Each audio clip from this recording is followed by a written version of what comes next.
Those of you that are subscribed to this channel were probably SourceFed fans. And SourceFed has now been canceled. I know Tricia Hirschberger made a naked truth about SourceFed. This is not linked to that. I obviously have my clothes on. I want to talk about what happened with SourceFed.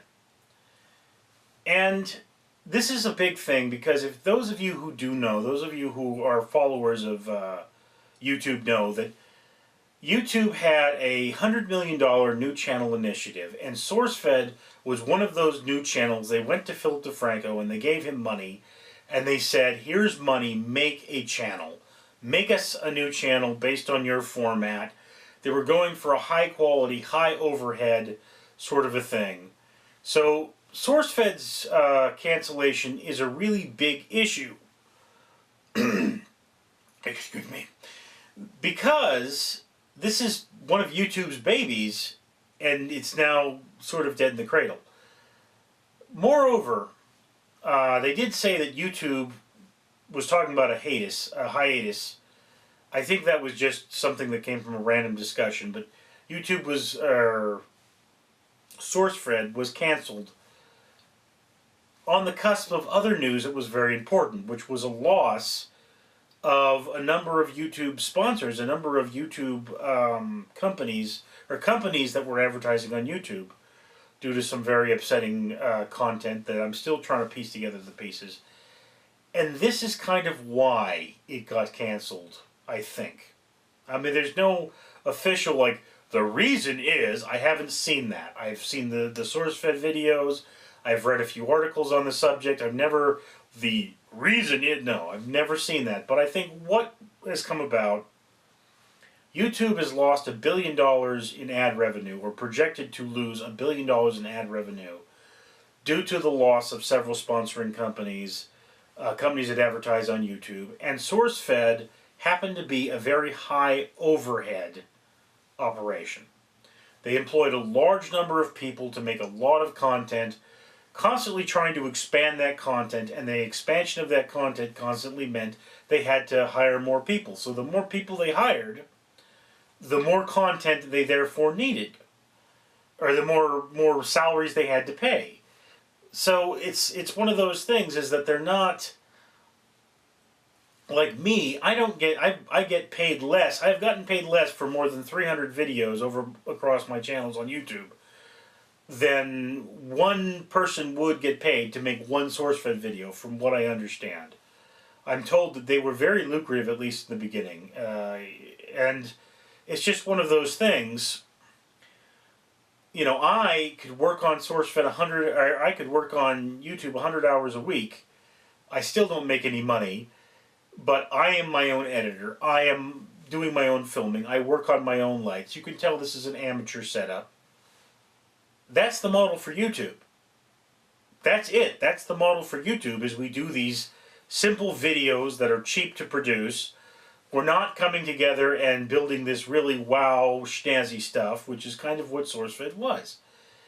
And that's the problem, is that, you know, in order to expand, they need to spend more money. But the more they expand, the more money they take in, but the more money they spend. And at a certain point, when this model gets bigger and bigger, you need more administrative staff, which makes the overall cost go up, not down.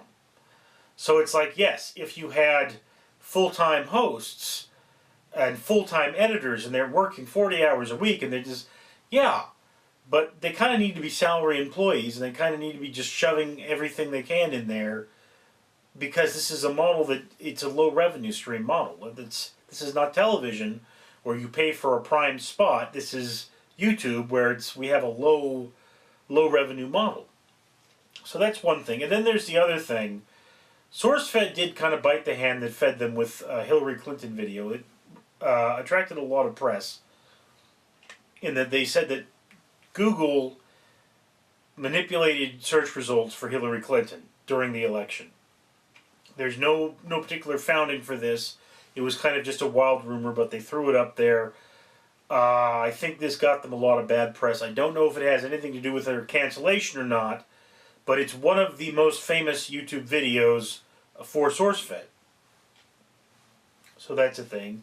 And that can be a double-edged sword. And then the final thing I have to point out about SourceFed, when SourceFed started, I looked at the people. I knew that they were professional actors, but they had auditioned, they had come in there, and they looked to be just regular people that you could, talk to, say hello to.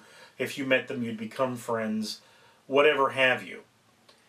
And then at the end, the people that were hired, there was some mention of the fact that these people were hired onto SourceFed because they had a large Instagram following.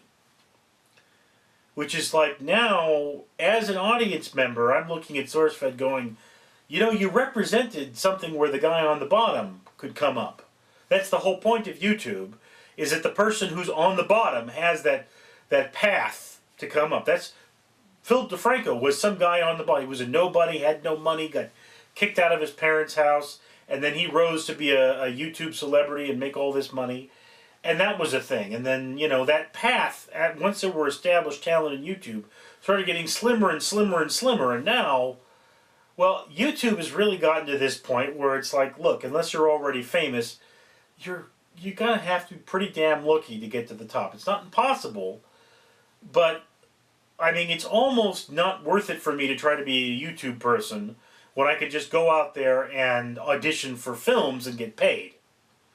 I'm not likely to get a role in a film either, but I am likely to be an extra in a film, and I am likely to get paid for that. So there's that kind of basic point.